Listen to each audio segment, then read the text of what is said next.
Quer desconto para entrar na faculdade? Acesse querobolsa.com.br.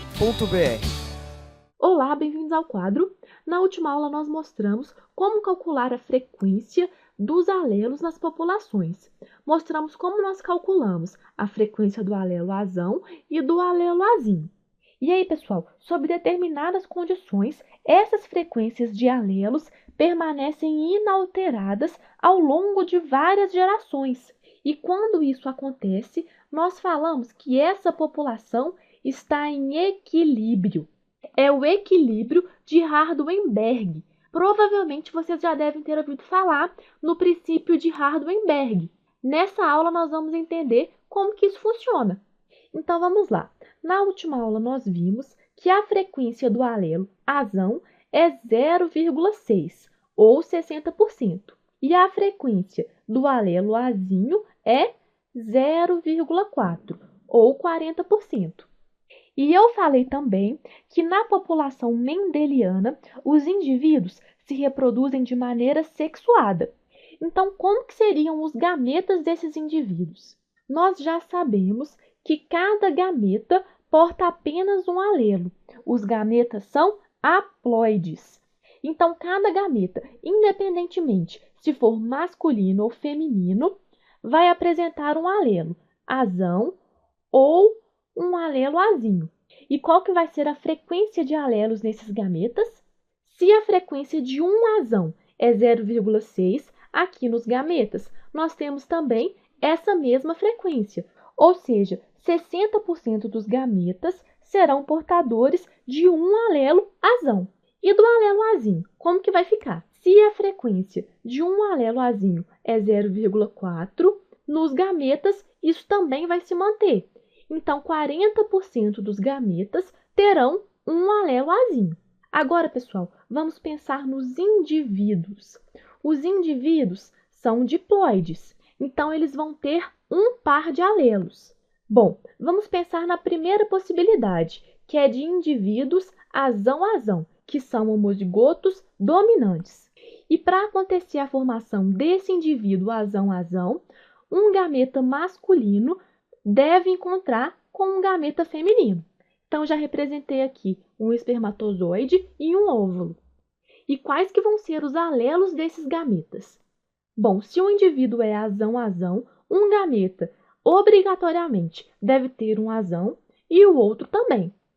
E qual que é a probabilidade desse evento acontecer? Bom, para determinar isso, nós temos que multiplicar as frequências dos alelos azão. Então, aqui nós temos que neste gameta, a frequência desse alelo é 0,6 e neste gameta também é 0,6. Então, nós vamos multiplicar 0,6 vezes 0,6. Isso daqui vai ser igual a 0,36 ou 36%. E o que isso significa? Significa que a frequência de indivíduos homozigotos dominantes é 0,36 ou 36%. Agora vamos pensar nos indivíduos heterozigotos. O que vai acontecer nesse caso?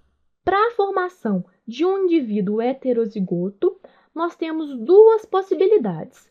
A primeira possibilidade é se o espermatozoide ter o alelo azão e o óvulo ter o alelo azinho, ou o contrário, o espermatozoide pode ter o alelo azinho e o óvulo pode ter o alelo azão. Então, atenção, neste caso nós temos que considerar essas duas possibilidades. E como que nós vamos calcular a frequência de indivíduos heterozigotos? Da mesma maneira, neste caso vai ser a frequência do alelo azão vezes a frequência do alelo azinho.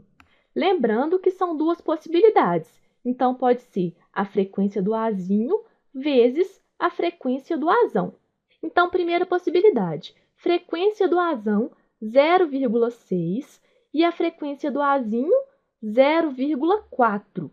Fazendo 0,6 vezes 0,4, nós temos 0,24. E para a segunda possibilidade, nós temos a mesma coisa. Agora é 0,4 vezes 0,6. E isso também vai dar 0,24. Então, agora, pessoal, atenção! Nós temos que somar essas duas frequências, porque aqui existem duas possibilidades. Então, qual que vai ser a frequência de indivíduos azão-azinho nessa população? Somando, então, 0,24 mais 0,24, nós temos que 0,48 indivíduos, ou 48%, são azão-azinho. E, por último, vamos calcular agora a frequência de indivíduos azinho-azinho. Como que vai ser este caso? Neste caso, nós temos apenas uma possibilidade. O espermatozoide deve ter o alelo azinho e o óvulo deve ter o alelo azinho. Fazendo, então, o cálculo, nós temos que multiplicar a frequência do azinho vezes a frequência do azinho. Então, neste caso, nós temos 0,4 vezes 0,4, que vai ser igual a 0,16 ou 16%. Então, a frequência de indivíduos homozigotos recessivos é de 0,16. Então, pessoal, vamos parar por aqui.